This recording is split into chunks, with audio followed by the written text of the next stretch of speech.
Hello everyone. जैसा कि हम पढ़ रहे थे एनसीईआरटी की बुक और उसमें हम अभी पहुंच चुके थे क्लास 10 की हिस्ट्री की बुक में, और जिसका नाम है भारत और समकालीन विश्व सेकंड। और उसके हमने 4 अध्याय पहले पढ़ लिए हैं और आज के इस वीडियो में ये 5वां चैप्टर हम पढ़ेंगे, जिसका नाम है मुद्रण संस्कृति और आधुनिक दुनिया। मुद्रित या छपी हुई सामग्री के बगैर दुनिया की कल्पना हमारे लिए कितनी मुश्किल है। हम अपने चारों तरफ जहां नजर दौड़ाएं, हमें कोई ना कोई छपी हुई चीज दिखाई देगी। किताबें, पत्र पत्रिकाएं, अखबार, मशहूर तस्वीरों की नकलें, मेज पर पड़े नाटक के प्रोग्राम, सरकारी सूचनाएं, कैलेंडर, डायरी, सड़क के किनारे विज्ञापन और सिनेमा के पोस्टर आदि आदि। हम छपा हुआ साहित्य पढ़ते हैं, पेंटिंग देखते हैं, अखबार पढ़ते हैं और सार्वजनिक दुनिया में चल रहे विवादों का जायजा लेते हैं। हम मुद्रित दुनिया के अस्तित्व को मानकर चलते हैं। यह सोचने की जरूरत नहीं पड़ती कि छपाई के पहले की भी एक दुनिया थी। हम शायद ही महसूस करते हैं कि छपाई का अपना एक इतिहास है और इस इतिहास ने हमारे समकालीन जमाने को आकार दिया है। यह इतिहास क्या है? समाज में मुद्रित सामग्री कब से चलनी शुरू हुई? आधुनिक दुनिया को बनाने में इनकी क्या भूमिका थी? इस अध्याय में हम मुद्रण के इसी इतिहास को देखेंगे और कैसे यह पूर्वी एशिया से शुरू होकर यूरोप और भारत में फैला। हम मुद्रण तकनीक के प्रसार और प्रभाव को सामाजिक जीवन में आए बदलाव से जोड़कर समझने की कोशिश करेंगे। ये एक चित्र है जिसमें है प्रिंट प्रिंट के आने से पहले पुस्तक निर्माण। अखलाक ए नसीरी 1995 से भारत का एक शाही वर्कशॉप। भारत में छपाई ही आने से काफी पहले भारत यहाँ पर पाठ को पहले बोलकर लिखाया जा रहा है, फिर तस्वीरें बनाई जा रही हैं। पुस्तक निर्माण में सुलेखन और चित्रकारी का बहुत महत्व था। छापे खाने के आने के बाद इन कलाओं का क्या हुआ, यह सोचने लायक है।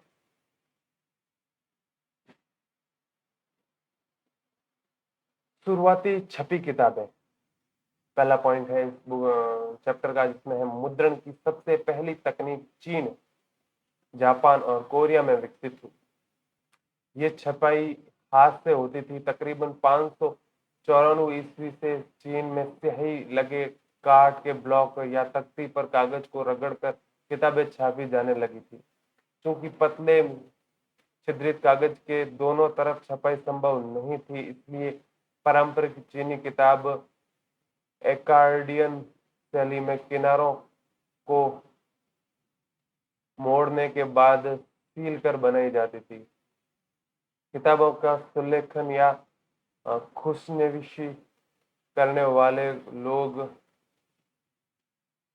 दक्ष सुलेखन या खुशख्त होते थे, जो हाथ से बड़े सुंदर सुडोल अक्षरों से सही सही कलात्मक लिखाई करते थे। एक लंबे अरसे तक मुद्रित सामग्री का सबसे बड़ा उत्पादक चीन राजतंत्र था। सिविल सेवा परीक्षा में नियुक्त चीन की नौकरशाही भी विशालकाय थी, तो चीन राजतंत्र इन परीक्षाओं के लिए बड़ी तादाद में किताबें छपवाता था। 16वीं सदी में परीक्षा देने वाले की तादाद बढ़ी, लिहाजा छपी किताबों की मात्रा की उसी अनुपात में बढ़ गई। 17वीं सदी तक आते आते चीन से शहरी संस्कृति के फलने फूलने से छपाई के इस्तेमाल में भी विविधता आई। अब मुद्रण सामग्री के उपभोग सिर्फ विद्वान और अधिकारी नहीं रहे, व्यापारी इसमें रोजमर्रा के कारोबार की जानकारी लेने के लिए मुद्रित सामग्री का इस्तेमाल करने लगे। पढ़ना एक संगल भी बन गया था। ये नए पाठक वर्ग को काल्पनिक किस्से, कविताएं, आत्मकथाएं, शास्त्रीय संगीत कृतियों के संकलन और रोमानी नाटक पसंद थे। अमीर अमीर महिलाओं ने भी पढ़ना शुरू किया और कुछ ने स्वरचित काव्य और नाटक भी छापे। पढ़ने की यह नई संस्कृति एक नई तकनीक के साथ आई। 19वीं सदी के अंत में पश्चिमी शक्तियों द्वारा अपनी चौकियां स्थापित करने के साथ ही पश्चिमी मुद्रण तकनीक और मशीनी प्रेस का आयात भी हुआ। पश्चिमी शैली के स्कूलों की जरूरत को पूरा करने वाला संघाई प्रिंट संस्कृति का नया केंद्र बन गया। हाथ की छपाई की जगह अब धीरे धीरे मशीनी या यांत्रिक छपाई ने ले ली। फिर है अपना इसमें सब पॉइंट कि जापान में मुद्रण। चीनी बौद्ध प्रचारक 768 से 770 ईस्वी के आसपास छपाई की तकनीक लेकर जापान आए। जापान सबसे पुरानी 868 ईस्वी में छपी पुस्तक डायमंड सूत्र है। इसके पाठ के साथ साथ काठ पर खुदे चित्र हैं। तस्वीरें अक्सर कपड़ों, ताश के पत्तों और कागज के नोटों पर बनाई जाती थी। मध्यकालीन जापान में कवि भी छपते थे और गद्यकार भी, और किताबें सस्ती और सुलभ थी। ये एक है डायमंड सूत्र का एक पन्ना जो इसी चित्र में दर्शाया गया है। और 18वीं सदी के अंत में एदो, बाद में जिसे तोक्यो के नाम से जाना गया, के शहरी इलाके की चित्रकारी की शालीन शहरी संस्कृति का पता मिलता है। इसमें एक हम चाय घर के मजमों, कलाकारों और तवायफों को देख सकते हैं। हाथ से मुद्रित तरह तरह की सामग्रियां, महिलाओं, संगीत, साजो, हिसाब किताब, चाय अनुष्ठान, फूल साजी, शिष्टाचार और रसोई पर लिखी किताबें, ये पुस्तकालय एवं दुकानें अटी पड़ी थी। ये है त्रिपिटका कोरियाना। 13वीं शताब्दी के मध्य में त्रिपिटका कोरियाना वुड ब्लॉक्स मुद्रण के रूप में बौद्ध ग्रंथों का कोरियाई संग्रह है। इस ग्रंथों को लगभग 80,000 वुड बॉक्स पर उकेरा गया था। इन्हें 207 में UNESCO memory of the world register में अंकित किया गया। ये उसका चित्र है। फिर बॉक्स में अतिरिक्त जानकारी देखें तो वो है कितागावा उतामारो 1353 ईस्वी में एदो में पैदा हुआ। उतामारो ने उकियो तैरने दुनिया के चित्र नाम की एक नई चित्रकला शैली में अहम योगदान किए। हमने जिसमें आम शहरी जीवन का चित्रण था, उसकी छपी प्रतियां यूरोप और अमेरिका पहुंची और माने, मोने और वांग गांग जैसे चित्रकारों को प्रभावित किया। तश्युताया जुजाबोरो जैसे प्रकाशकों ने विषय चुनकर कलाकारों से उस पर चित्र बनवाने का करार किया जाता था। फिर चित्रकार विषय की रूपरेखा बनाते थे। इसके बाद हुनरमंद वुडन बॉक्स शिल्पी चित्रकार द्वारा बनाई गई रूपरेखा को तख्ती पर चिपकाकर उसकी आकृति को उकेर लेते थे। इस प्रक्रिया को मूल आरेख तो गायब हो जाता था, पर उसकी छपी नकल बच जाती थी। ये है एक चित्र जिसमें है कितागावा उतामारो की एक उकियो रचना। ये उकियो रचना है। उकियो मतलब तैरती दुनिया के चित्र। ये एक तस्वीर है जिसमें है सुबह का नजारा दिखाया गया है। रचयिता इसके हैं सुम्बन कुबो 18वीं सदी के अंत में।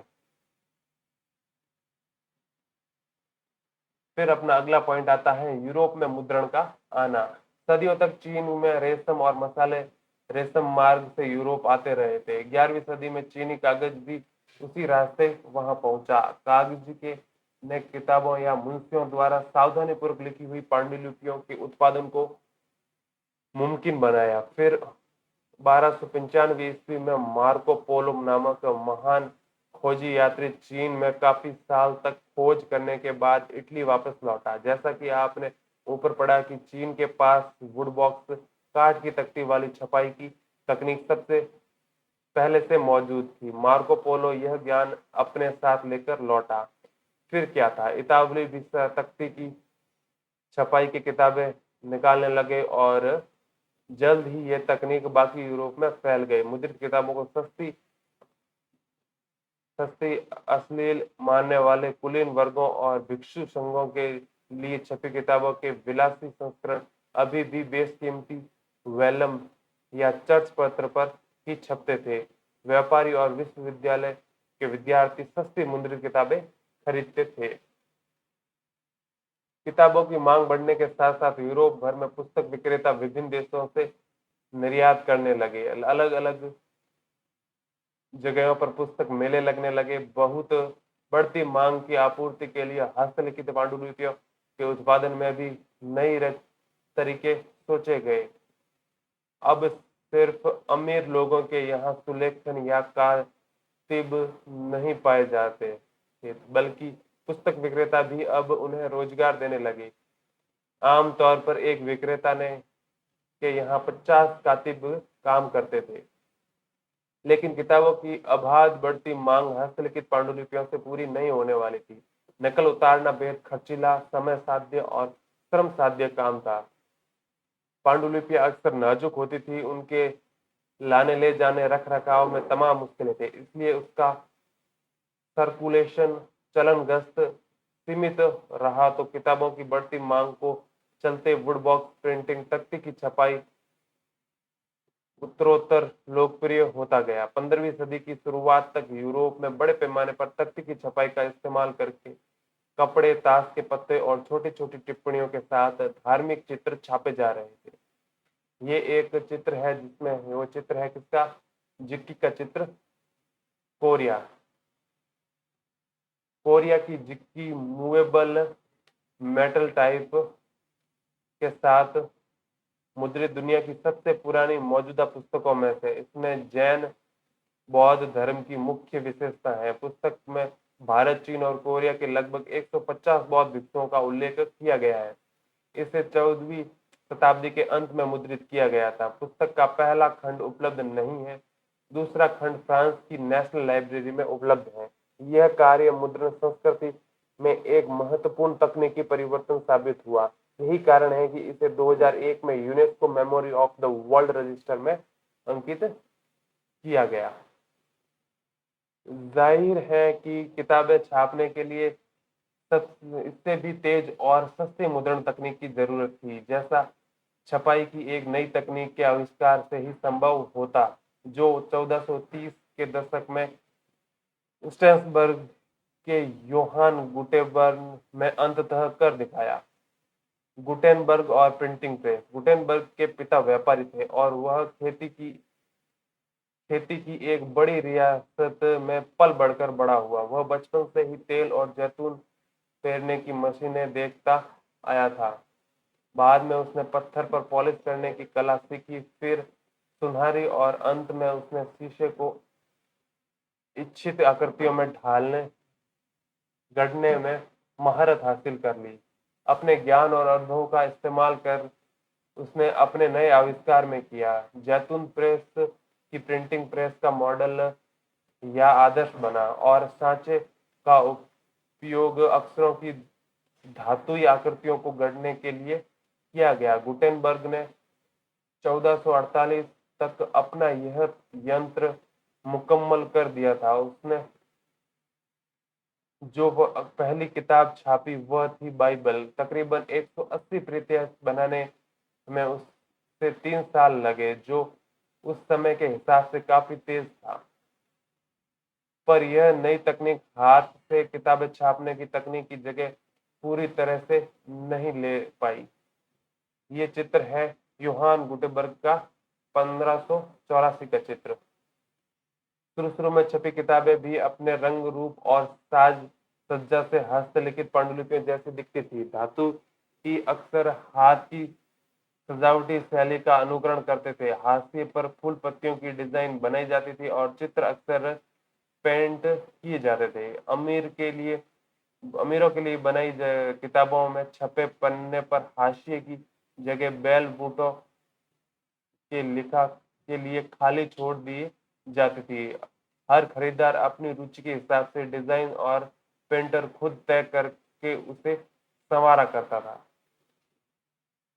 करीब 100 साल के दरमियान 1450 से लेकर 1550 के बीच में यूरोप के ज्यादातर देशों में छापे खाने लग गए थे। जर्मनी की पेंटर या मुद्रक दूसरे देश जाकर नए छापेखाने खुलवाया करते थे। छपाई खाने की संख्या में वृद्धि के साथ साथ पुस्तक उत्पादन में कमाल की बढ़ोतरी हुई। 15वीं सदी के दूसरे हिस्से में यूरोप के बाजार में 2 करोड़ मुद्रित किताबें आई। यह संख्या 16वीं सदी में 20 करोड़ हो गई और हाथ की छपाई की जगह यांत्रिक मुद्रण में आने पर ही मुद्रण क्रांति संभव हुई। ये एक चित्र है जिसमें है गुटेनबर्ग प्रिंटिंग प्रेस। स्क्रू से लगा लंबा हैंडल देखें, इसकी मदद से स्क्रू घुमाकर प्लाटेन को गीले कागज पर दबा दिया जाता था। गुटेनबर्ग ने रोमन वर्णमाला के तमाम 26 अक्षरों के लिए टाइप बनाए और जुगत लगाई के लिए उन्हें इधर उधर मूव करना या घुमाकर शब्द बनाया जा सके, लिहाजा इसे मूवेबल टाइप प्रिंटिंग मशीन के नाम से जाना गया और यही अगले 300 साल तक छपाई की बुनियादी तकनीक रही। हर छपाई के लिए तख्ती पर खास आकार उकेरने की पुरानी तकनीक की तुलना में अब किताबों पर यह इस तरह छापना निहायत तेज हो गया। गुटेनबर्ग प्रेस 1 घंटे में 250 पन्ने एक साइड छाप सकता था। यह है एक चित्र जिसमें है यूरोप की पहली छपी किताब गुटेनबर्ग की बाइबल के कुछ पन्ने। गुटेनबर्ग ने कुल 180 प्रतियां छापी पर उसमें से 50 ही बच पाई। आइए गुटेनबर्ग की बाइबल के इस पन्ने को ध्यान से देखें। यह केवल नई तकनीक की देन नहीं है, इन्हें गुटेनबर्ग प्रेस की धातुई टाइप से छापा जरूर गया था, पर इसके हाशिए पर कलाकारों ने हाथ से टीकाकारी और सुघड़ चित्रकारी भी की है। कोई 2 प्रतियां एक जैसी नहीं थी, हर प्रति का हर पन्ना अलग था। यहाँ जहां पहली नजर में वे एक जैसे लगे भी, गौर से तुलना करने पर फर्क पता चल जाएगा। हर जगह पर कुलीन तबकों की इस विशिष्टता को पसंद किया जो इसके पास था। वह अनोखा था। वे यह दावा कर सकते थे कि क्योंकि किसी और के पास उसकी हूबहू नकल नहीं थी। आप इबारत में देखेंगे कि कई जगहों पर अक्षरों के अंदर रंग भरे गए हैं। इसके 2 फायदे थे, पन्ना रंगीन हो जाता था और साथ ही सारे पवित्र शब्द ज्यादा दर्शनीय और महत्वपूर्ण बन जाते थे। लेकिन हर पन्ने पर रंग हाथ से भरे जाते थे। गुटेनबर्ग ने इबारत का पाठ को काले से छापा और बाद में रंग भरने जाने के लिए जगह छोड़ दी।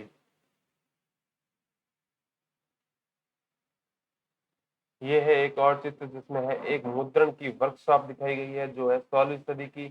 इस तस्वीर से पता चलता है कि 16वीं सदी में मुद्रक या कार्यस्थल कैसा दिखाई देता था। सारे काम एक ही छत के नीचे चल रहे हैं। दाएं छोर पर अगले हिस्से के कंपोजिटर काम कर रहे हैं। बाएं सिरे पर गैलीज तैयार किए जा रहे हैं और धातुई अक्षरों पर स्याही लगाई जा रही है। पृष्ठ भूमि में प्रिंटर्स प्रेस के पेज कस रहे हैं और उन्हीं के पास प्रूफ रीडर काम में जुटे हैं। बिल्कुल अगले भाग में तैयार माल पड़ा है। ये 2-2 पृष्ठ वाले छपे हुए पन्ने हैं जिनकी बाइंडिंग होनी है।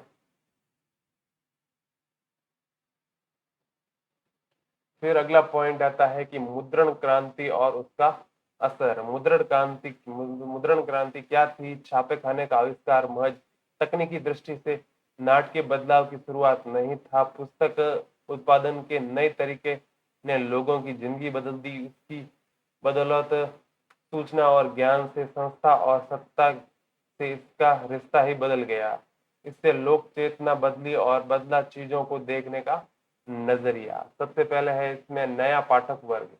छापे खाने के आने के एक नया पाठक वर्ग पैदा हुआ। छपाई की किताबों की कीमतें गिरी। किताब की हर प्रति के उत्पादन में जो वक्त और श्रम लगता था वह कम हो गया और बड़ी तादाद में प्रतियां छापना आसान हो गया। बाजार किताबों से पट गई। पाठक वर्ग भी वृद्ध हो गया। किताबों तक पहुंच आसान होने से पढ़ने की एक नई संस्कृति विकसित हुई। अब तक आम लोग मौखिक संसार में जीते थे। वे धार्मिक किताबों का वाचन सुनते थे, गाथा गीत उनको पढ़कर सुनाए जाते थे और किस्से भी उनके लिए बोलकर पढ़े जाते थे। ज्ञान का मौखिक लेन देन ही होता था। गोलबाग समूह से ही दास्तां सुनने या कोई आयोजन देखने आए थे। आप 8वें अध्याय में देखेंगे कि वे तन्हाई में या खामोशी में पढ़ने के आदी नहीं थे। छपाई क्रांति से पहले किताबें न केवल महंगी थी बल्कि उन्हें पर्याप्त मात्रा में छापना भी असंभव था। अब किताबें समाज के व्यापक तबकों तक पहुंच सकती थी। अगर पहले की जनता श्रोता थी तो कह सकते हैं कि अब पाठक जनता अस्तित्व में आ गई थी। लेकिन यह संस्करण सरल नहीं था। किताबें सिर्फ साक्षर ही पढ़ सकते थे और यूरोप में अधिकांश देशों में 20वीं सदी की तक साक्षरता की दर सीमित थी। प्रशासकों प्रकाशकों के लिए सवाल था कि लोगों में छपी किताबों के प्रति दिलचस्पी कैसे जगाएं। इसके लिए उन्हें मुद्रण क्रांति की व्यापक पहुंच का ध्यान रखना था। जो नहीं पढ़े लिखे थे वे भी बोलकर पढ़े गए को सुनकर उसका लुत्फ उठाते ही थे। इसलिए मुद्रकों ने लोकगीत और लोक कथाएं छापनी शुरू कर दी और ऐसी किताबें आमतौर पर तस्वीरों में खूब सजी धजी यानी चित्रित होती थी। फिर इन्हीं सामूहिक ग्रामीण सभाओं में या शहरी शराब खानों में गाया सुनाया जाता था। इस तरह मौखिक संस्कृति मुद्रित संस्कृति में दाखिल हुई और छपी सामग्री मौखिक अंदाज में प्रसारित हुई। मौखिक और मुद्रित संस्कृतियों के बीच की विभाजक रेखा धुंधली पड़ गई और श्रोता और पाठक वर्ग एक दूसरे से घुल मिल गए। फिर है कि धार्मिक विवाद और प्रिंट का डर। छापे खाने के विचार के व्यापक प्रसार और बहस मुबाहिसे के द्वार खुले। स्थायित्व सत्ता के विचारों से सहमत होने वाले लोग भी अब अपने विचार को छापकर उन्हें फैला सकते थे। छपे हुए संदेश के जरिए वे लोगों को अलग ढंग से सोचने के लिए मना सकते थे या कोई कार्रवाई करने के लिए प्रेरित कर सकते थे। जाहिर है कि इस बात का जीवन के कई क्षेत्रों में गंभीर महत्व था।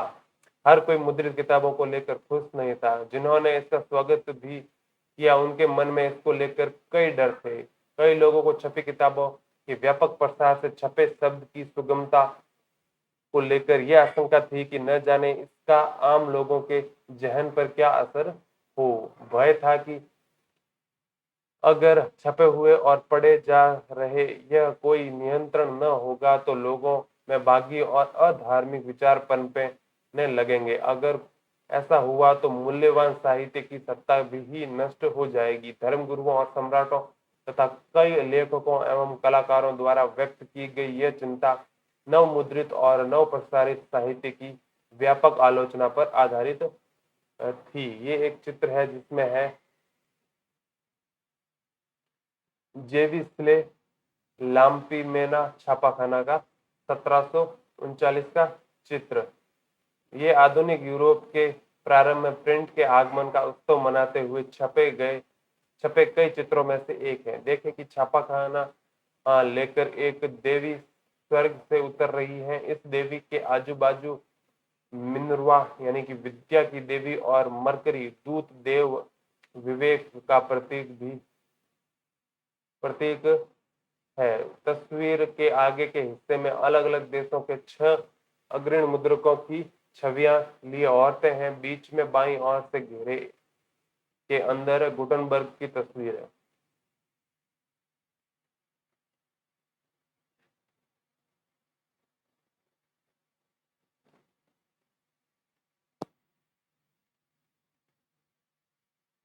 आइए देखें कि जीवन के एक क्षेत्र धर्म में इसका क्या असर हुआ। धर्म सुधारक मार्टिन लूथर ने रोमन कैथोलिक चर्च की एक कुरीतियों की आलोचना करते हुए अपनी 95 स्थापनाएं लिखी। उनकी एक छपी प्रति विटेनबर्ग के गिरजाघर के दरवाजे पर टांगी गई। इसमें लूथर ने चर्च को शास्त्रार्थ के लिए चुनौती दी थी। जल्द ही लूथर ने के लेख बड़ी तादाद में छपे और पढ़े जाने लगे, जिससे नतीजे में चर्च में विभाजन हो गया और प्रोटेस्ट धर्म सुधार की शुरुआत हुई। कुछ ही हफ्तों में न्यू टेस्टामेंट में लूथर के तर्जुमे या अनुवाद की 5,000 प्रतियां बिक गई और 3 महीने के अंदर दूसरा संस्करण निकालना पड़ा। प्रिंट के प्रति तहे दिल से कृतज्ञ लूथर ने कहा कि मुद्रण ईश्वर की दी हुई महानतम देन है और सबसे बड़ा तोहफा। कई इतिहासकारों का यह ख्याल है कि छपाई के ने नया मौलिक माहौल बनाया और इसमें धर्म सुधार आंदोलनों के नए विचार के प्रसार में मदद मिली। अगला पॉइंट है कि मुद्रण और प्रतिरोध। छपे हुए लोकप्रिय साहित्य के बल पर कम शिक्षित लोग धर्म की अलग अलग व्याख्याओं से परिचित हुए। 16वीं सदी में इटली के एक किसान मोनिकियो ने अपने इलाके में उपलब्ध किताबों को पढ़ना शुरू कर दिया। उन किताबों के आधार पर उसने बाइबल के नए अर्थ लगाने शुरू कर दिए और उसने ईश्वर और सृष्टि के बारे में विचार बनाए कि रोमन कैथोलिक चर्च उसके क्रुद्ध हो गया। ऐसे धर्म विरोधी विचारों को दबाने के लिए रोमन चर्च ने जब इंक्विजिशन धर्म विद्रोहियों को दुरुस्त करने वाली संस्था शुरू किया तो मेनोकियो ने 2 बार पकड़ा गया और आखिरकार उसे मौत की सजा दे दी गई। धर्म के पास ऐसे पाठ और इस पर उठाए जा रहे सवालों से परेशान रोमन चर्च ने प्रकाशकों और पुस्तक विक्रेताओं पर कई तरह की पाबंदियां लगाई और 1558 ईस्वी में प्रतिबंधित किताबों की सूची रखने लगे। यह एक तस्वीर जिसमें जो है द मेंबर्स डांस विभस्त नाच की तस्वीर है, जिसमें है इस तस्वीर ये 16वीं सदी की तस्वीर में छपाई का खौफ किस नाटकीयता से पेश किया जा रहा था यह देखा जा सकता है। इस बेहद दिलचस्प वुड कट यानी कि तख्ती छाप तस्वीर में मुद्रण के आगमन को दुनिया के अंत से जोड़ा गया है। मुद्रण के वर्कशॉप की मौत के नाच का मंच बताया गया है। मुद्रक और उसके मजदूर कंकालों के नियंत्रण में हैं और उनसे मनचाही चीजें छपवाते हैं।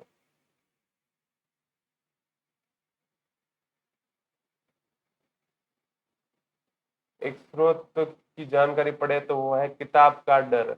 लातीन के विद्वान और कैथोलिक धर्म सुधारक इरेस्मस, जिनके कैथोलिक धर्म की जातियों की आलोचना की, पर लूथर से भी एक बुरी बनावट लिखी। प्रिंट को लेकर बहुत आंशिक आशंकित था। उसने एडेजेज 1508 में लिखा, किताबें भिन्न भिन्नाती मक्खियों की तरह हैं। दुनिया का कौन सा कोना है जहां ये नहीं पहुंच जाती। हो सकता है कि जहां तहां एक आध जानने लायक चीजें भी बताएं, लेकिन इसका ज्यादा हिस्सा तो विद्वानों के लिए हानिकारक ही है, बेकार ढेर है, क्योंकि अच्छी चीजों की अति भी हानिकारक ही है। इससे बचना चाहिए। मुद्रक दुनिया के सिर्फ तुच्छ, जैसा कि मेरी लिखी चीजों में ही नहीं पाठ रहे, बल्कि बकवास, बेवकूफ, सनसनीखेज, धर्म विरोधी, अज्ञानी और षड्यंत्रकारी किताबें छापते हैं और उनकी तादाद ऐसी है कि मूल्यवान साहित्य का मूल्य ही नहीं रह जाता। फिर अपना अगला पॉइंट है कि पढ़ने का जुनून। पूरे 17वीं और 18वीं सदी के दौरान यूरोप में ज्यादातर हिस्सों में साक्षरता बढ़ती रही। अलग अलग संप्रदाय के चर्चों ने गांव में स्कूल स्थापित किए और किसानों कारीगरों को शिक्षित करने लगे। 18वीं सदी के अंत तक यूरोप के कुछ हिस्सों में तो साक्षरता दर 60 से 80% तक हो गई थी। यूरोप देशों में साक्षरता और स्कूल के प्रसार के साथ लोगों में पढ़ने का ऐसा जुनून पैदा हो गया, लोगों को किताबें चाहिए थी, इसलिए मुद्रक ज्यादा से ज्यादा किताबें छापने लगे। नए पाठकों की रुचि का ध्यान रखते हुए किस्म किस्म का साहित्य छपने लगा। पुस्तक विक्रेताओं ने गांव-गांव जाकर छोटी-छोटी किताबें बेचने वाले फेरी वालों को काम पर लगाया। ये किताबें मुख्यतः पंचांग के अलावा लोक कथाएं, लोक गीतों की हुआ करती थी, लेकिन जल्द ही मनोरंजन प्रधान सामग्री भी आम पाठकों तक पहुंचने लगी। इंग्लैंड में पेनी चैंप बुक्स या एक पैसिया किताबें बेचने वाले को चैपमैन कहा जाता था। इन किताबों को गरीब तबके भी खरीद कर पढ़ सकते थे। फ्रांस में बिबिलियोथिक ब्लू का चलन था, जो सस्ते कागज पर छपी और नीली जिल्द से बंदी छोटी किताबें हुआ करती थी। इसके अलावा 4-5 पन्ने की प्रेम कहानियां थी और अतीत की थोड़ी गाथाएं थी, जिन्हें इतिहास कहते थे। आप देख सकते हैं कि अलग-अलग उद्देश्य और दिलचस्पी के हिसाब से किताबों के कई आकार प्रकार थे। 18वीं सदी के आरंभ में पत्रिकाओं का प्रकाशन शुरू हुआ और इसमें समसामयिक घटनाओं की खबर के साथ मनोरंजन की परोसा जाने लगा। अखबार और पत्रों में युद्ध और व्यापार से जुड़ी जानकारी के अलावा दूर देशों की खबरें होती थी। उसी तरह वैज्ञानिकों और दार्शनिकों भी आम जनता की पहुंच से बाहर नहीं रहे। प्राचीन व मध्यकालीन ग्रंथ संकलित किए गए और नक्शों के साथ साथ वैज्ञानिक खाके भी बड़ी मात्रा में छापे गए। जब जैक न्यूटन जैसे वैज्ञानिकों ने अपने आविष्कार प्रकाशित करने शुरू किए तो उनके लिए विज्ञान बोध में पंगा एक बड़ा पाठकीय वर्ग तैयार हो चुका था। थॉमस पेन, वाल्टेयर और जया जॉक रूसो जैसे दार्शनिकों की किताबें भी भारी मात्रा में छपने और पढ़े जाने लगी। जाहिर है कि विज्ञान, तर्क और विवेकवाद के इसके विचार लोकप्रिय साहित्य में भी जगह पाने लगे। यहाँ बॉक्स की अतिरिक्त जानकारी में पढ़े तो वो है 1791 में लंदन के एक प्रशासक जेम्स लॉकिंगटन ने अपनी डायरी में लिखा कि पिछले 20 सालों में किताबों की बिक्री में आमतौर पर बेतहाशा वृद्धि हुई है। गरीब किस्म के किसान या गांव में लोग जो पहले अपनी शामें डायन, जोगिन और भूत प्रेत की कहानियां सुनते हुए बिताते थे, अब अपनी संतानों द्वारा पढ़े गए रूमानी या अन्य किस्सों को सुनने का आनंद लेते हुए जाड़े की रातों में छोटी करने लगे हैं।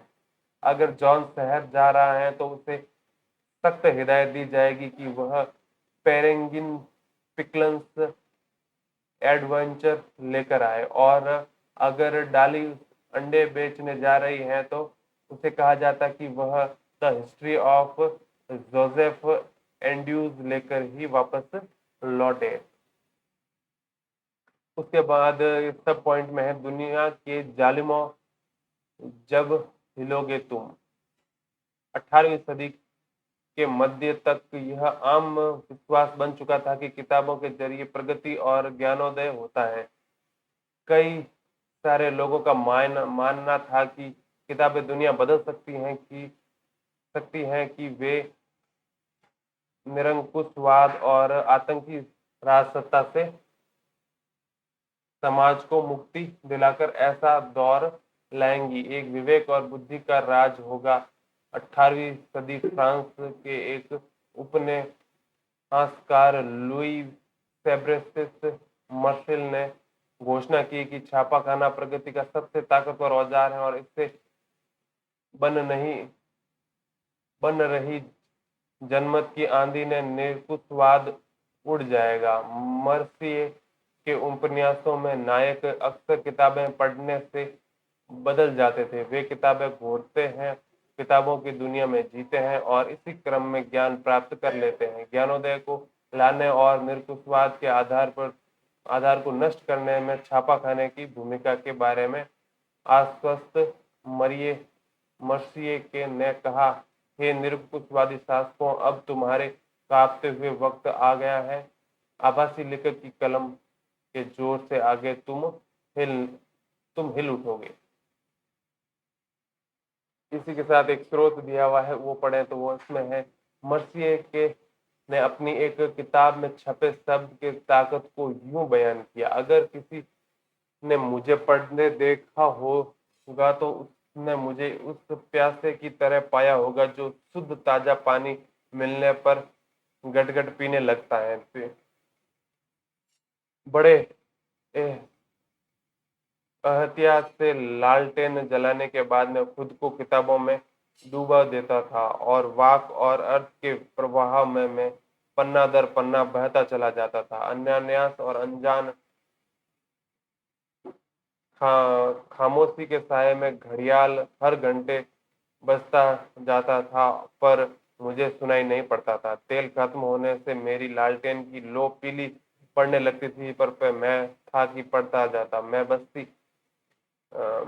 बत्ती उठाने की जगह जहमत भी नहीं लेता था कि मेरे आनंद में व्यवधान न पड़े और वे नए विचार किस वेग से मेरे सिर में घुसते घूमते थे, मेरी बुद्धि कैसे उन्हें आत्मसात करती थी।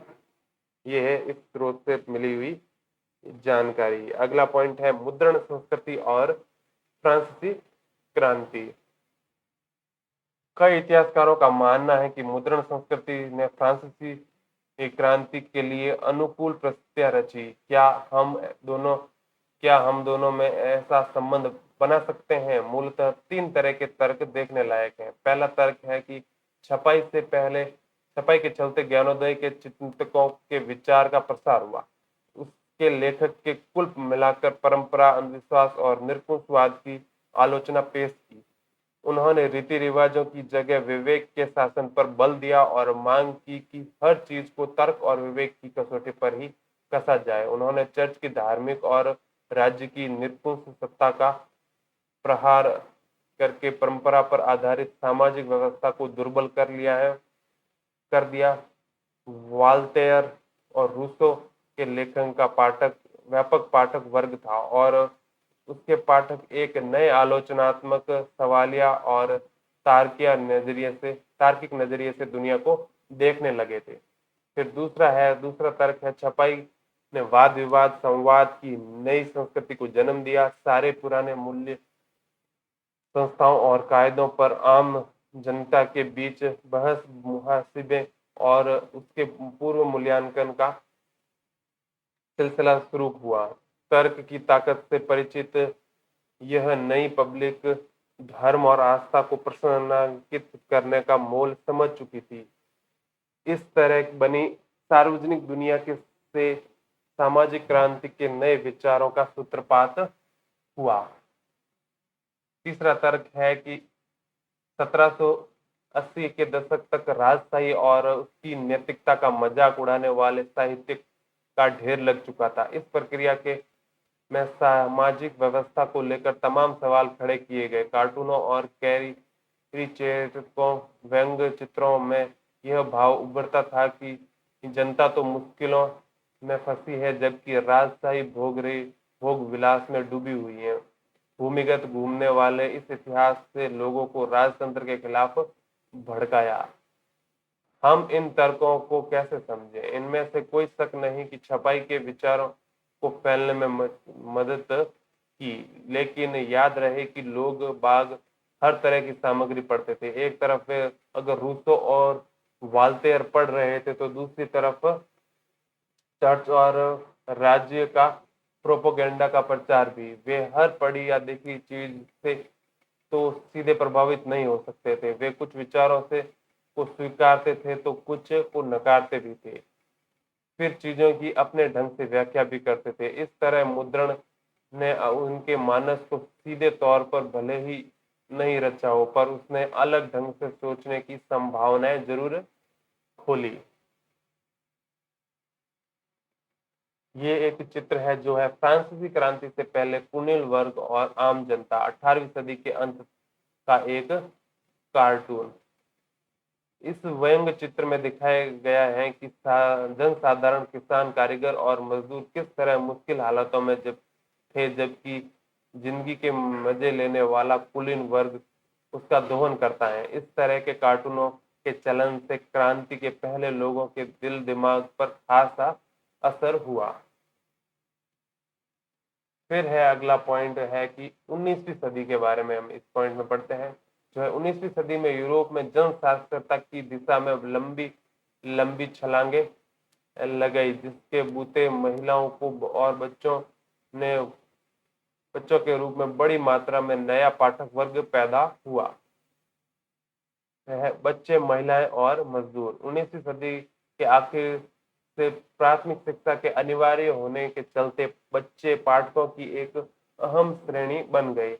प्रकाशन उद्योग के लिए पाठक पुस्तकों का उत्पादन महत्वपूर्ण हो गया। फ्रांस में 1857 में सिर्फ बाल पुस्तकें छपने के लिए एक प्रेस का मुद्रणालय स्थापित किया गया। इस प्रेस में पुरानी और नई दोनों तरह की परी कथाओं और लोक कथाओं का प्रकाशन किया गया। जर्मनी के ग्रीम बंधुओं ने बरसों लगाकर किसानों के बीच से लोक कथाएं जमा की और उनके द्वारा एकत्रित सामग्री का संपादन हुआ है। फिर कहानियों का अंततः 1812 में एक संकलन में छपा गया। बच्चों के लिए अनुपयुक्त सामग्री या जो चीजें कुलीन वर्गों को अश्लील लगती थी, उन्हें प्रकाशित संस्करण में शामिल नहीं किया जाता था।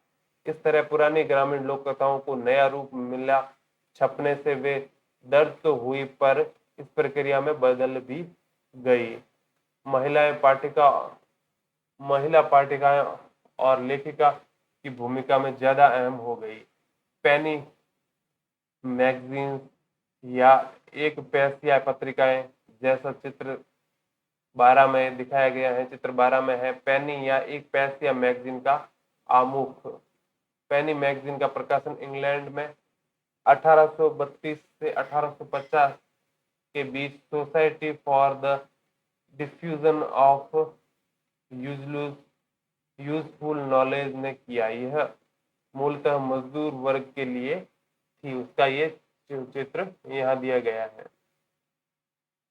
इस चित्र में मतलब इस पत्रिकाओं में खास तौर पर उन्हीं के लिए होती थी, वैसे ही जैसे सही चाल चलन और गृहस्थी सिखाने वाली निर्देशिकाएं। 19वीं सदी में सब उपन्यास छपने लगे तो महिलाएं उसका अहम पाठक मानी गई। मशहूर उपन्यासकों ने लेखिकाएं अग्रणी थी। जैन ऑस्टिन, ब्रॉन्ट बहनें, जॉर्ज इलियट आदि। इसके लेखक में से नई नारी की परिभाषा उभरी, जिसका व्यक्तित्व सुदृढ़ था, जिसमें गहरी सूझबूझ थी और जिसका अपना दिमाग था, अपनी इच्छा शक्ति थी। 17वीं सदी से ही किराए पर किताबें देने वाले पुस्तकालय अस्तित्व में आ गए थे। 19वीं सदी में इंग्लैंड में एक से पुस्तकालय का उपयोग सफेद कॉलर मजदूरों, दस्तकारों और निम्न वर्गीय लोगों को शिक्षित करने के लिए किया गया। काम के दिन के छोटे होने के बाद मजदूरों को अपने सुधार और आत्म अभिव्यक्ति के लिए थोड़ा वक्त मिलने लगा, जिन्हें बड़ी संख्या में राजनीतिक पर्चे और आत्मकथाएं लिखी। इस बॉक्स में दी गई अधिक जानकारी देखें तो वो है यॉर्कशायर के एक मैकेनिक थॉमस वुड ने बताया कि वह पुराने अखबार खरीदकर शाम के वक्त आग की रोशनी में पढ़ता था, क्योंकि उसके पास मोमबत्ती के लिए पैसे नहीं होते थे। गरीबों की आत्मकथाओं से हमें पता चलता है कि वे मुश्किल हालात में पढ़ने के लिए जिद्दोजहद करते थे। 20वीं सदी के रूसी क्रांतिकारी लेखक मैक्सिम गोर्की ने मेरा बचपन और मेरे विश्वविद्यालय इस संघर्षों की कहानियां है। फिर है इसमें पॉइंट कि नया तकनीकी परिष्कार। 18वीं सदी के अंत तक प्रेस धातु से बनने लगे थे। पूरी 19वीं सदी के दौरान छापेखानी की तकनीक में लगातार सुधार हुए। 19वीं सदी के मध्य तक न्यूयॉर्क के रिचर्ड एम हो ने शक्ति चालित बेलनाकार प्रेस को कारगर बना लिया था। इसमें प्रति घंटे 8000 शीट या ताव छप सकते थे। सदी के अंत तक ऑफ ऑफसेट प्रेस आ गया था जिसमें एक साथ 6 रंग की छपाई मुमकिन थी। 20वीं सदी के शुरू में ही बिजली से चलने वाले प्रेस के बल पर छपाई का काम बड़ी तेजी से होने लगे। एक दो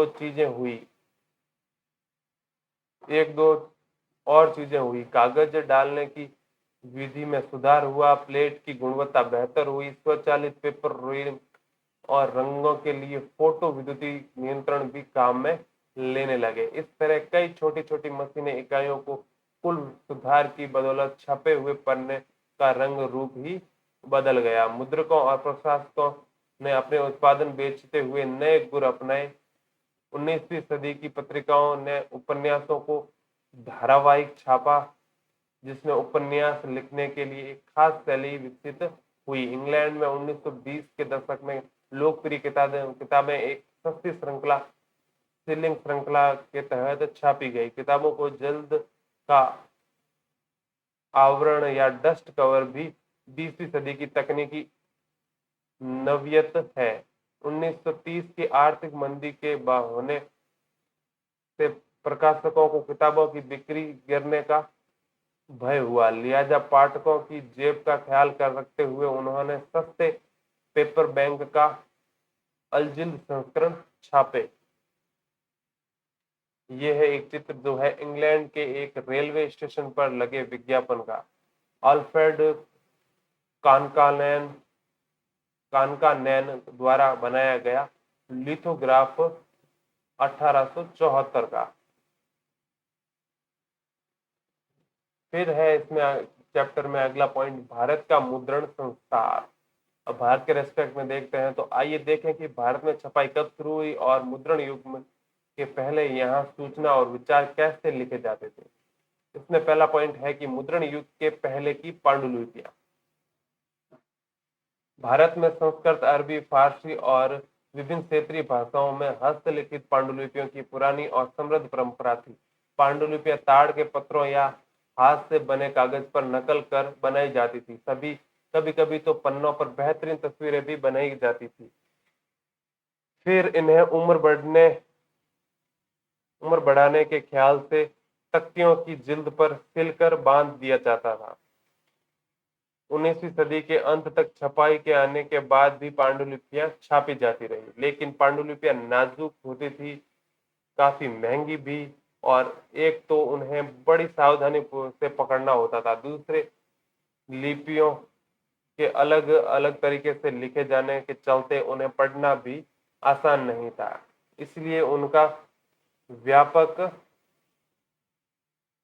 व्यापक दैनिक इस्तेमाल नहीं होता था। हालांकि पूरे औपनिवेशिक बंगाल में ग्रामीण क्षेत्र में प्राथमिक पाठशालाओं का बड़ा जाल था, लेकिन विद्यार्थी आमतौर पर किताबें नहीं पढ़ते थे। गुरु याददाश्त से किताबें सुनाते थे और विद्यार्थी उन्हें लिख लेते थे। इस तरह कई सारे लोग बिना कोई किताब पढ़े साक्षर बन जाते थे। यह है एक चित्र जिसमें है जयदेव के गीत गोविंद के कुछ पन्ने 18वीं सदी के। ये है आर्केडियन शैली में हाथ से लिखी पांडुलिपि का एक नमूना है, जिसमें ये छोटी छोटी, बड़ा सा चित्र है पर इसमें छोटी छोटी चीज ये लाइनें कर कर अक्सर लिखे हुए हैं और ये पांडुलिपि इतनी बड़ी लिखी हुई है। ये है हाफिज के दीवान के कुछ पन्ने 1824 के। 14वीं शताब्दी के शायर हाफिज की संपूर्ण शायरी दीवान में संकलित है। पेज की खुशनवीसी, नक्काशी और डिजाइन देखें। लेटर पैड के आने के बाद भी इस तरह की पांडुलिपियां अमीरों के लिए बनाई जाती रही। ये है और चित्र जिसमें है ऋग्वेद के पन्ने दिए हुए हैं और प्रिंट के आगमन के काफी बाद तक हस्तलिखित पांडुलिपियां प्रकाशित की जाती रही। यह पांडुलिपि मलयालम भाषा में 18वीं सदी में बनाई गई है और आज भी देखें तो हस्तलिखित पांडुलिपि हम कहाँ देखते हैं कि उसको हम आजकल नए नाम से जानते हैं, उसको हम बोलते हैं हैंड रिटन नोट्स।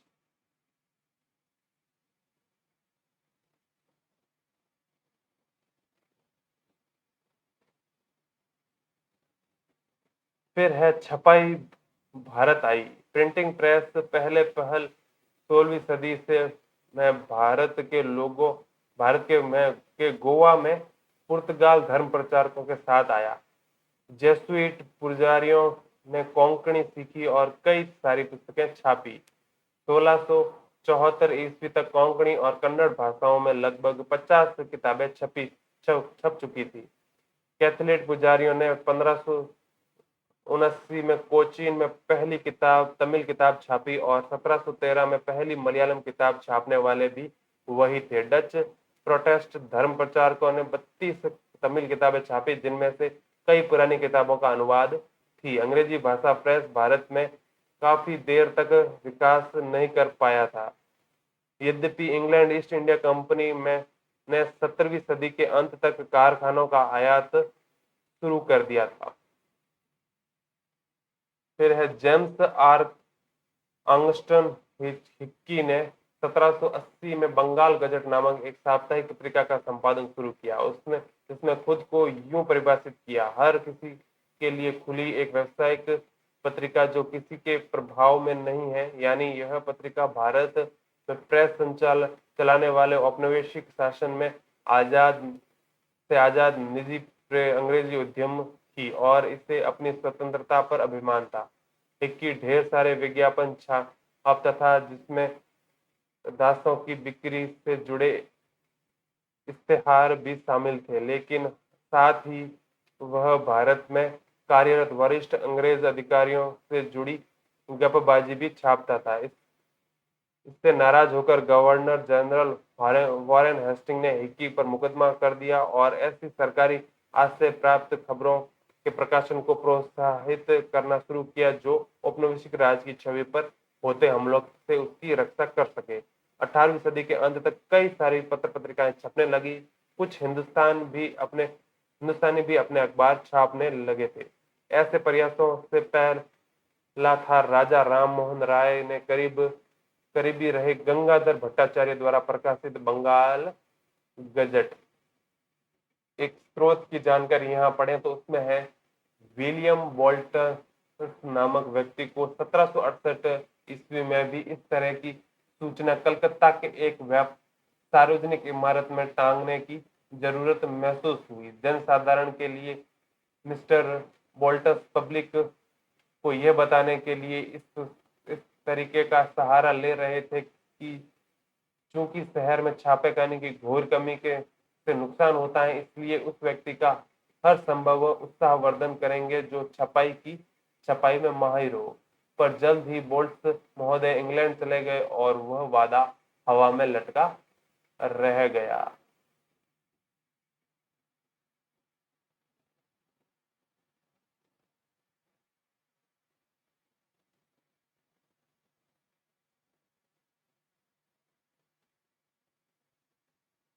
फिर अगला टॉपिक है धार्मिक सुधार और सार्वजनिक बहसें। जैसा कि आप जानते हैं कि 19वीं सदी की शुरुआत में ही धार्मिक नस्लों को लेकर बहसों का बाजार गर्म था।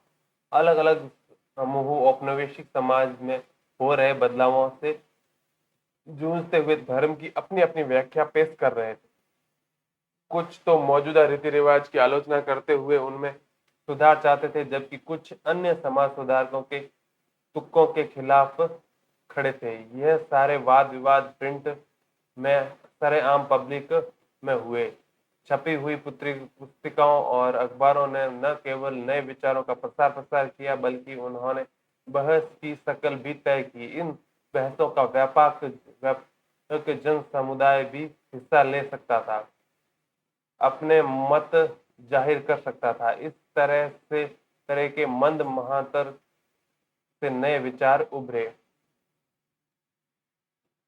यह वह समय था जब समाज और धर्म सुधारकों तथा हिंदू रूढ़िवादियों के बीच विधवा दाह, एकेश्वरवाद, ब्राह्मण पुजारी वर्ग और मूर्ति पूजा जैसे मुद्दों को लेकर तेज बहस ठनी हुई थी। बंगाल में जैसे जैसे बहस चली, लगातार बढ़ती तादाद में पुस्तिकाओं और अखबारों के जरिए जगह जगह के तर्क समाज के बीच आने लगे। ज्यादा से ज्यादा लोगों तक पहुंचने के ख्याल से इन्हें आम बोलचाल की भाषा में छापा गया। राजा राममोहन राय ने 1821 से संवाद कौमुदी प्रकाशित किया और रूढ़िवादियों ने इसके विचारों से टक्कर लेने के लिए समाचार चंद्रिका का सहारा लिया। दो फारसी अखबार जाम-ए-जहांनामा और शम्स-उल अखबार भी 1882 में प्रकाशित हुए। उत्तर भारत में उलमा मुस्लिम राजवंशों के पतन को लेकर चिंतित थे। उन्हें डर था कि कहीं औपनिवेशिक शासक धर्मांतरण को बढ़ावा न दे या मुस्लिम कानून न बदल डाले। इससे निपटने के लिए उन्होंने सस्ते लिथोग्राफी प्रेस का इस्तेमाल करते हुए धर्म ग्रंथों के फारसी का उर्दू अनुवाद छापे और धार्मिक अखबार या गुटके निकाले। सन 1866 में स्थापित देवबंद सेमिनरी ने मुसलमान पाठकों को रोजमर्रा का जीवन जीने का सलीका और इस्लामी सिद्धांतों के मायने समझाते हुए हजारों फतवे जारी किए। पूरी 19वीं सदी के दौरान कई इस्लामी संप्रदाय और सेमिनरी पैदा हुए।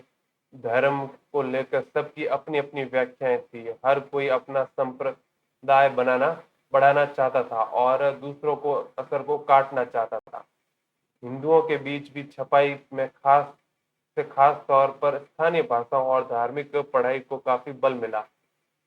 तुलसीदास की 16वीं सदी की किताब रामचरितमानस का पहला मुद्रित संस्करण 1810 में कलकत्ता में प्रकाशित हुआ। 19वीं सदी के मध्य तक सस्ते लिथोग्राफी संस्करणों से उत्तर भारत का बाजार पट गया। लखनऊ के नवल किशोर प्रेस और बंबई के श्री वेंकटेश्वर प्रेस में अनेक भारतीय भाषाओं के अनगिनत धार्मिक किताबें छपी। मुद्रित और ले जाने में आसान होने के कारण आस्थावान इन्हें कहीं भी किसी समय पढ़ सकते थे। इन्हें अनपढ़ लोगों की बड़ी भीड़ में बोल बोल कर भी पढ़ा जा सकता था। मतलब यह कि धार्मिक पुस्तकें बड़ी तादाद में व्यापक जन समुदाय तक पहुंच रही थी। इसके चलते विभिन्न धर्मों के बीच उनको और उनके अंदर बहस मुबाहिसे और वाद विवाद संवाद की नई स्थिति बन गई थी।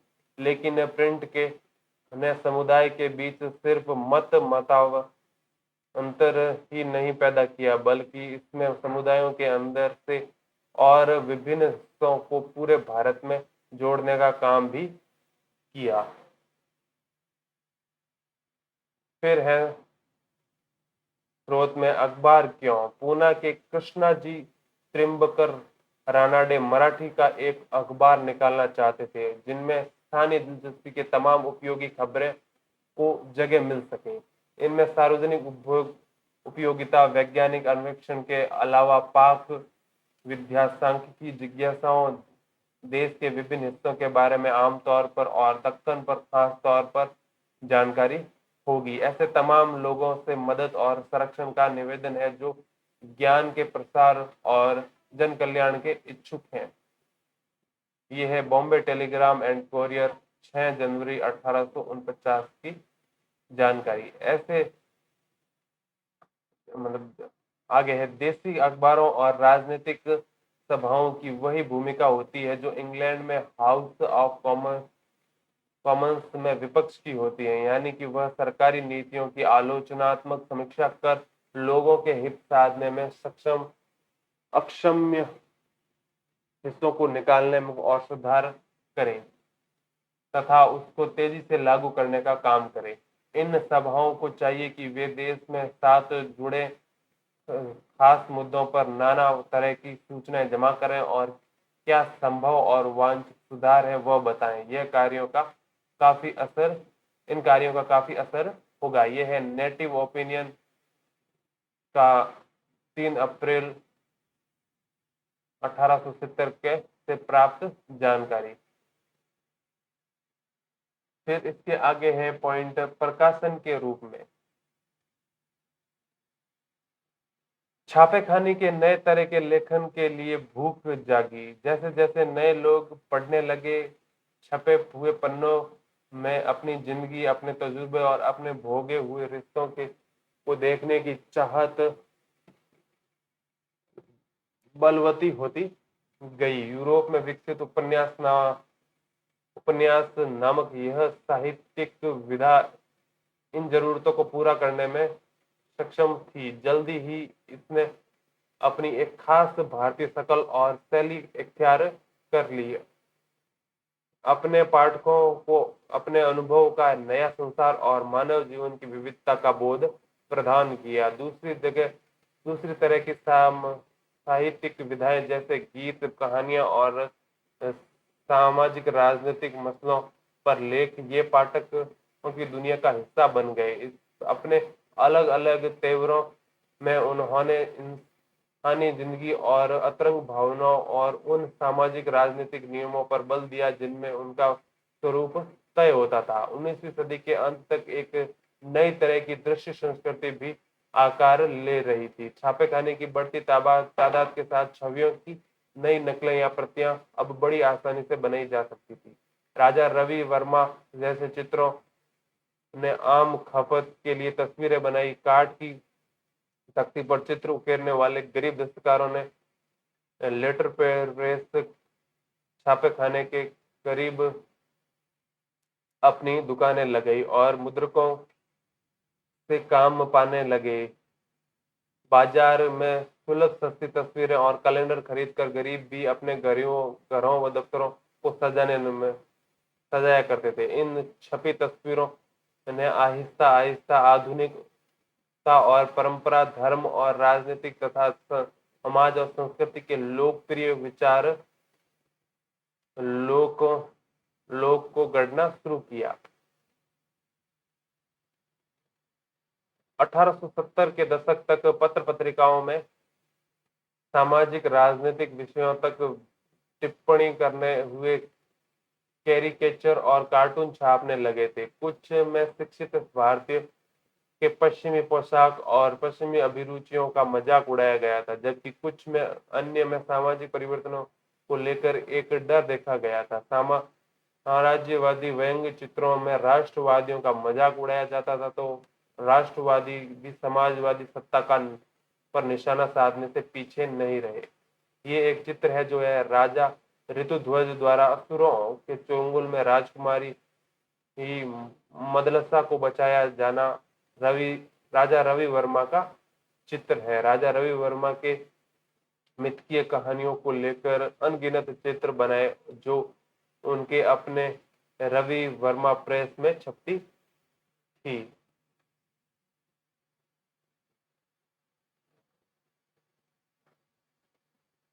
फिर है महिलाएं और मुद्रण। महिलाओं की जिंदगी और उनकी भावनाएं बड़ी साफ गोई और गहनता से लिखी जाने लगी।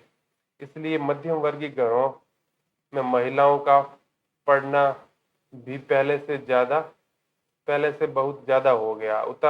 उदारवादी पिता और पति अपने यहाँ औरतों को घर में पढ़ाने लगे और 19वीं सदी के मध्य में जब बड़े छोटे शहरों में स्कूल बने तो उन्हें स्कूल भेजने लगे। कई पत्रिकाओं ने लेखिकाओं को जगह दी और उन्होंने नारी शिक्षा की जरूरत को बार बार रेखांकित किया। उनमें पाठ्यक्रम भी छपता था और जरूरत के मुताबिक पाठ्य सामग्री भी, जिसका इस्तेमाल घर बैठे स्कूली शिक्षा के लिए किया जा सकता था। लेकिन सारे परिवार उदार दिल नहीं थे। अनेक परंपरावादी हिंदू मानते थे कि पढ़ी लिखी कन्याएं विधवा हो जाती हैं और इसी तरह दक्षिणाफ्रीकी मुसलमानों को लगता था कि उर्दू के रूमानी अफसाने पढ़कर औरतें बिगड़ जाएगी। कभी कभार बागी औरतों ने इन प्रतिबंधों को अस्वीकार भी किया।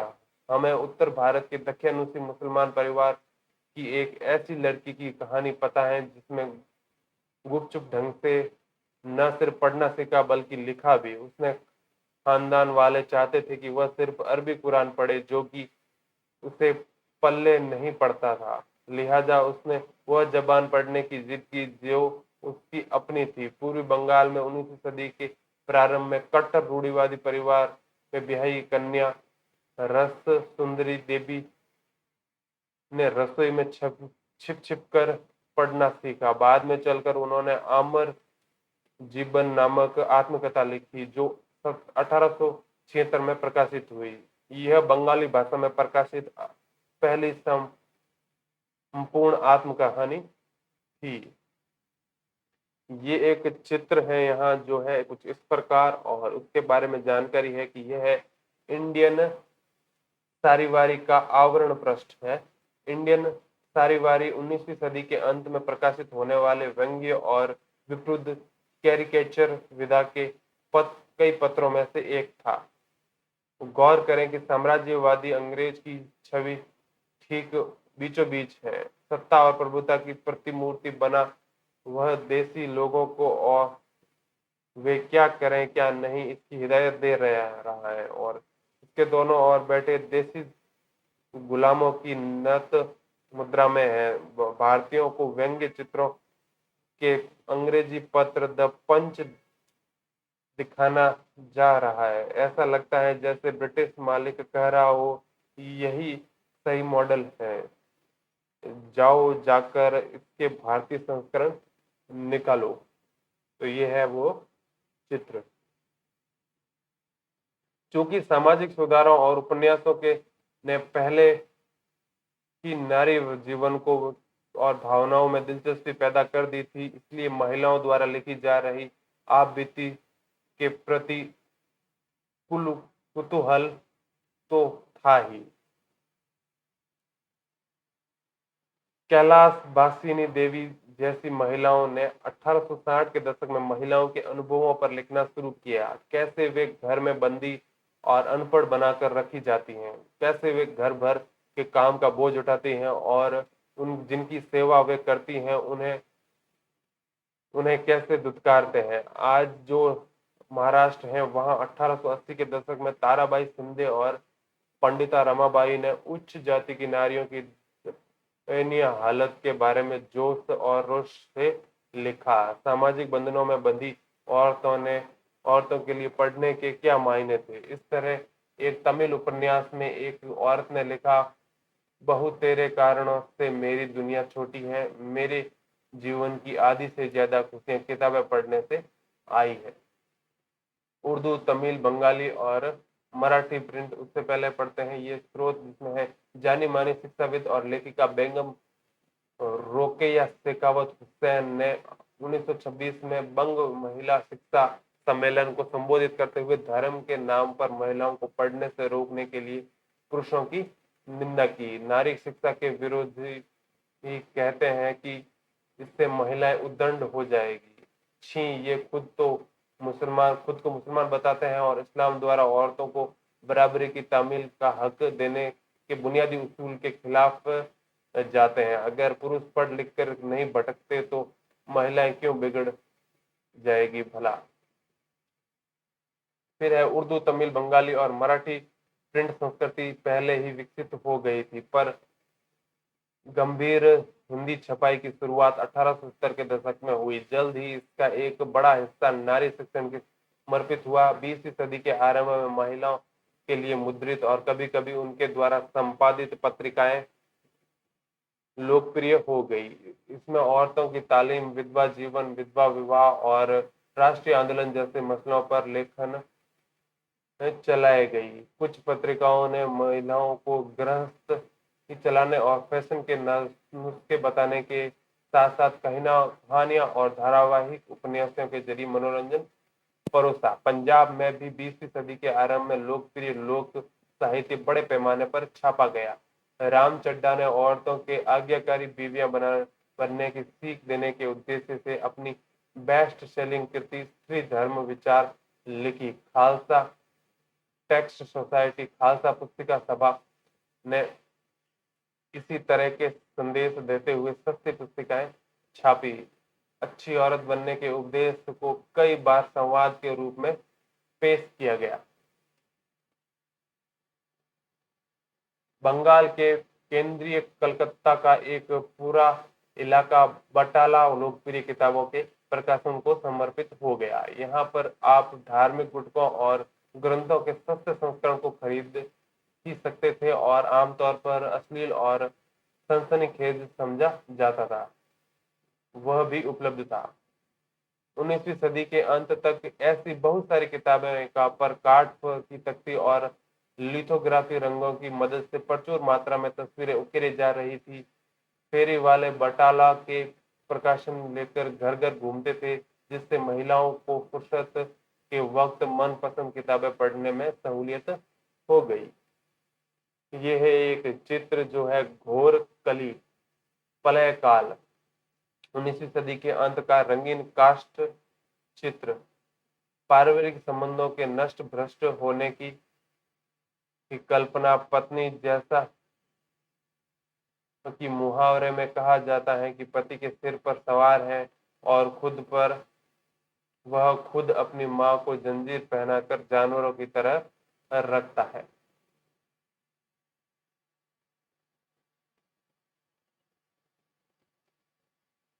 फिर है प्रिंट और गरीब जनता। 19वीं सदी के मद्रासी शहरों में काफी सस्ती किताबें चौक चौराहों पर बेची जा रही थी, जिसके चलते गरीब लोगों की भी बाजार से उन्हें खरीदने की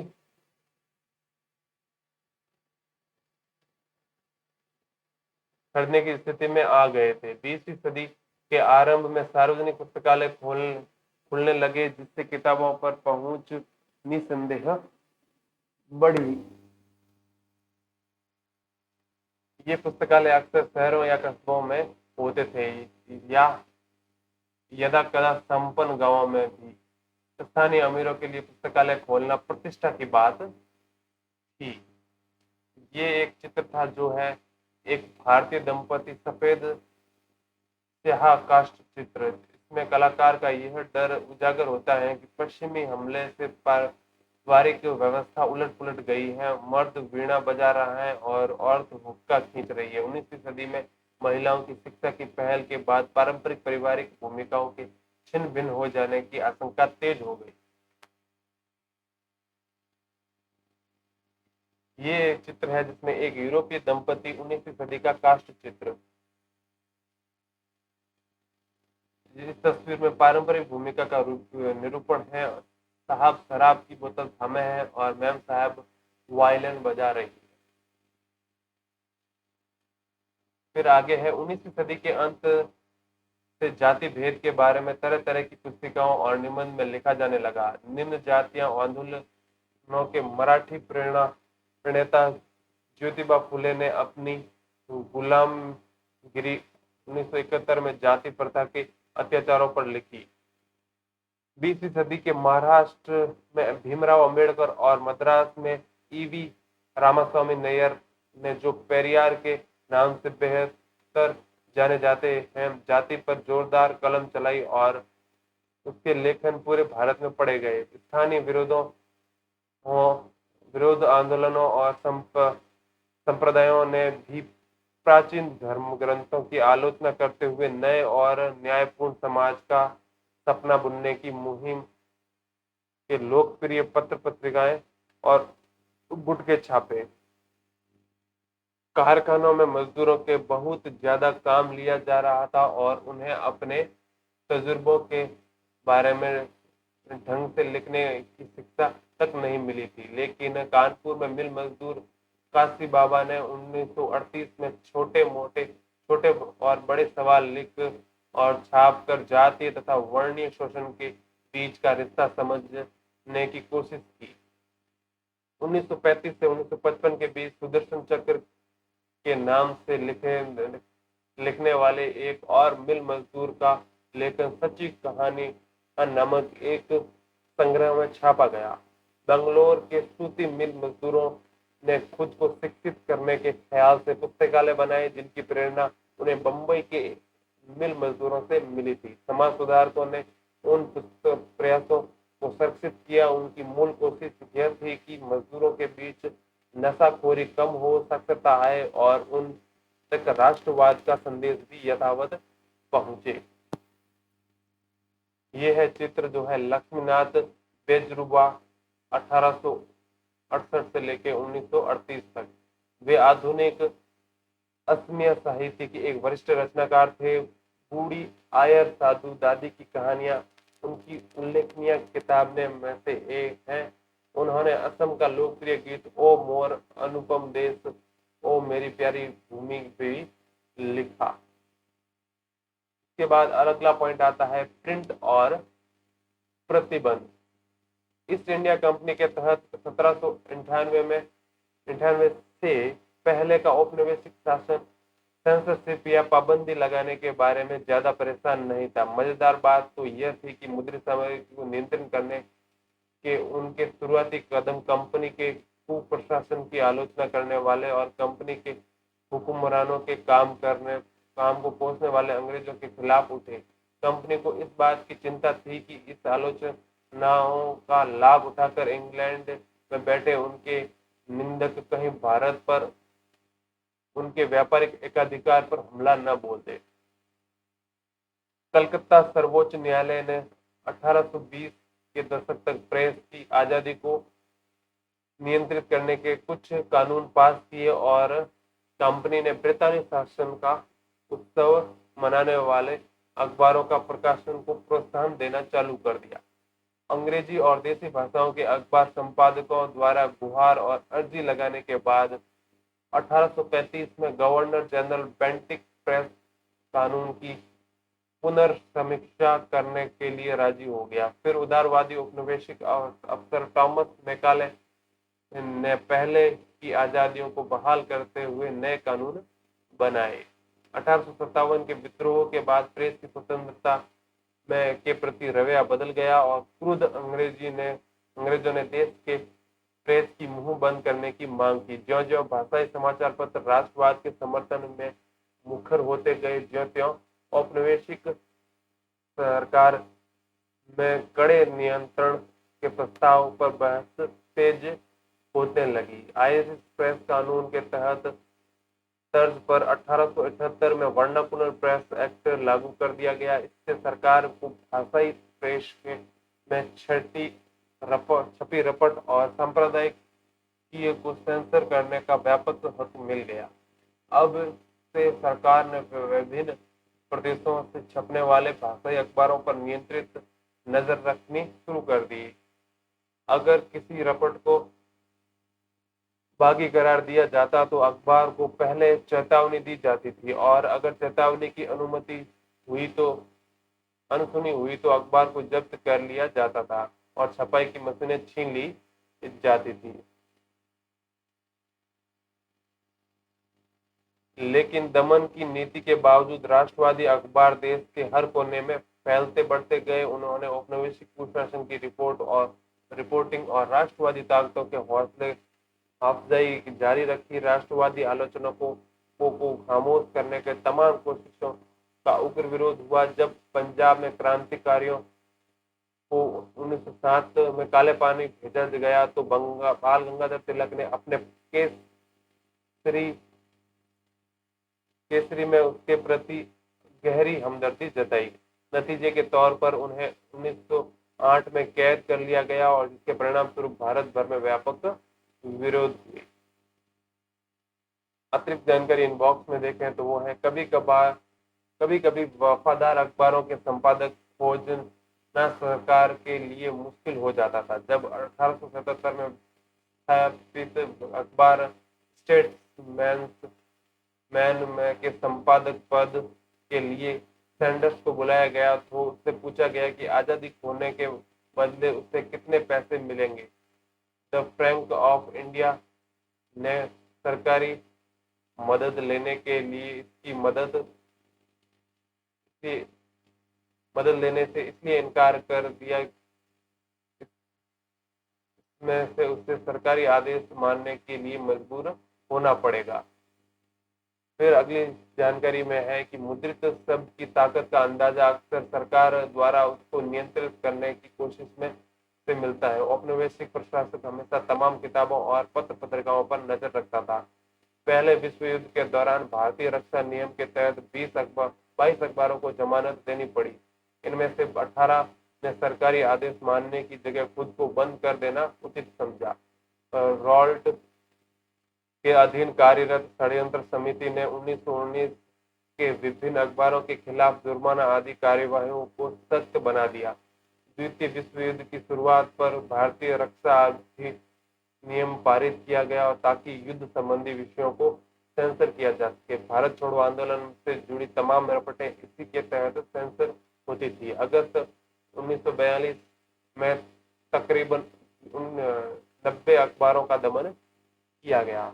आगे एक स्रोत की जानकारी में है, गांधी जी ने 1922 में कहा, क्या कहा उन्होंने कहा कि वाणी की स्वतंत्रता, प्रेस की आजादी, सामूहिकता की आजादी, भारत सरकार अब जब्त जनमत को व्यक्त करने और बनाने के इन 3 ताकतवर औजारों को दबाने की कोशिश कर रही है। स्वराज खिलाफत की लड़ाई सबसे पहले तो इन संकटग्रस्त आजादियों की लड़ाई है।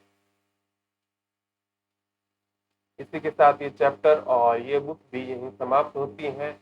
हम मिलेंगे नेक्स्ट, हम पढ़ेंगे क्लास 10 की पॉलिटी की बुक। उसका पहला चैप्टर हम नेक्स्ट वीडियो में शुरू करेंगे और उसमें शायद टोटल 7 चैप्टर है, तो उसमें टोटल 7 वीडियो बनेंगे। तब तक मिलते हैं नेक्स्ट वीडियो में। तब तक के लिए धन्यवाद, थैंक यू।